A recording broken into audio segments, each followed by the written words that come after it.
Welcome back. You're still with Perspective, and we're talking to Mr. Vinod Kanan from Singapore Airline Indonesia.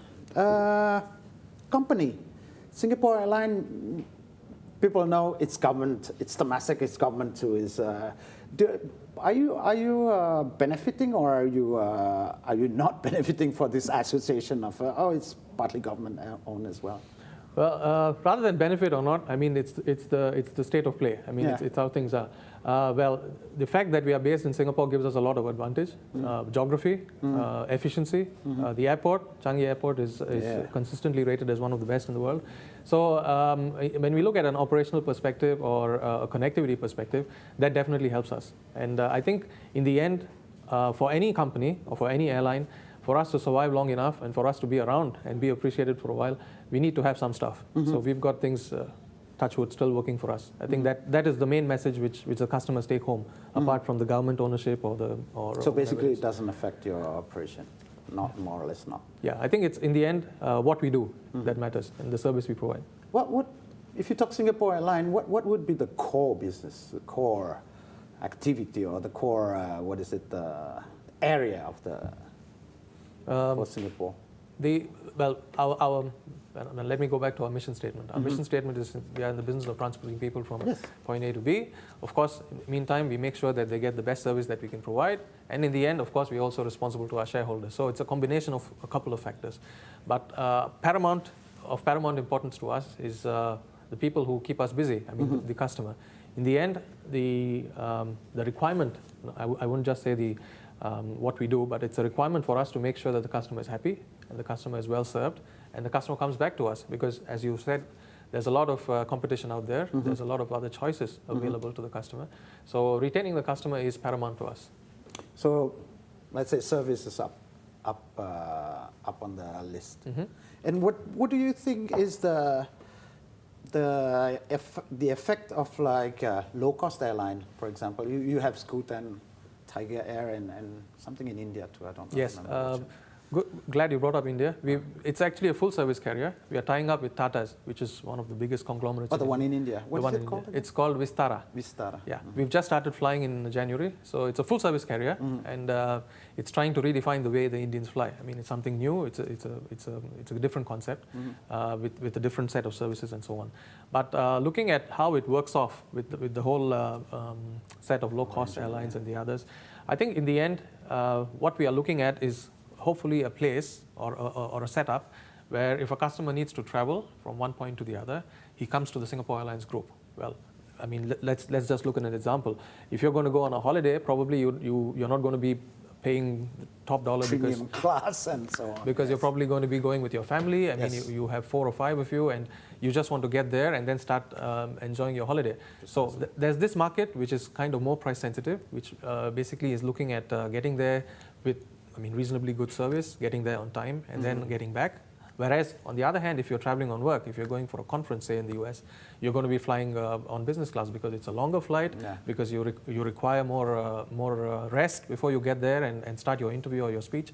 So the idea is to be there for each and every customer in each and every need. So if you're going to fly on a holiday, well, we still have Singapore Airlines with very good value for money, and we can get you there in much better comfort. But if that's not your cup of tea, we also have another option. Singapore Airline in Indonesia is quite well known. I mean, I hear people going like, yeah, what are you doing? You going Singapore or Singapore Airline or whatever? It's always Singapore Airline. But are there any other destination you want to serve more from out of Indonesia? From Jakarta, Singapore, I'm not talking. It's an hour flight. A lot of people do that. A lot of airline do that. But is there any emphasis on other new destination? Yeah. Asia maybe? I don't know. Yes, the good thing for us as Indonesia is that we are right next to Singapore. We're just a hop away from Singapore. And then from Singapore, we have the whole network to sell to, I mean, the whole world.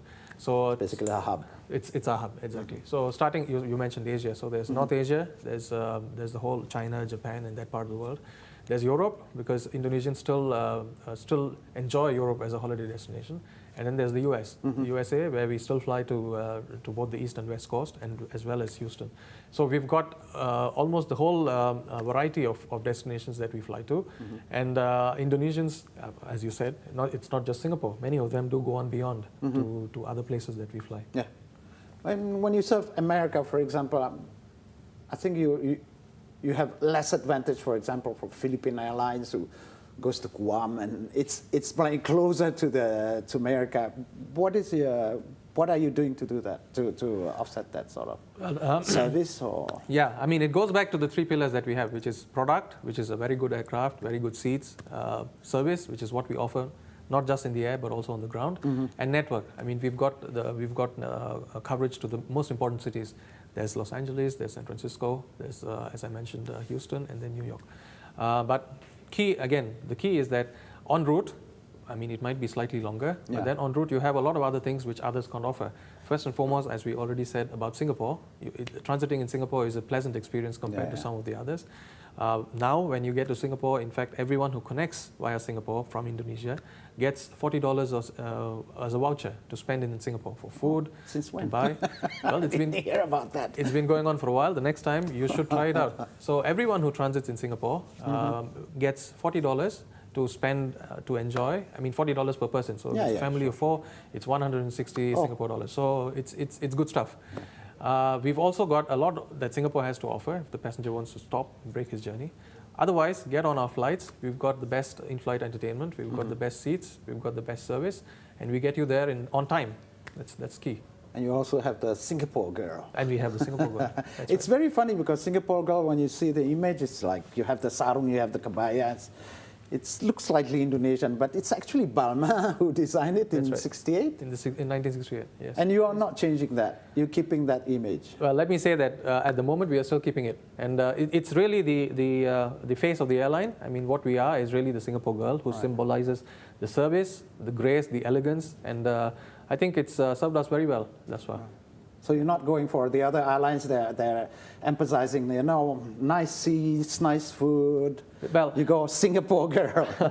I think the way we look at it is that the girl symbolizes everything nice about us. I mean, the seats, the food is a given. I mean, we are there in the business of good luxury travel, premium travel. We have to be there. We have to provide something good to compete.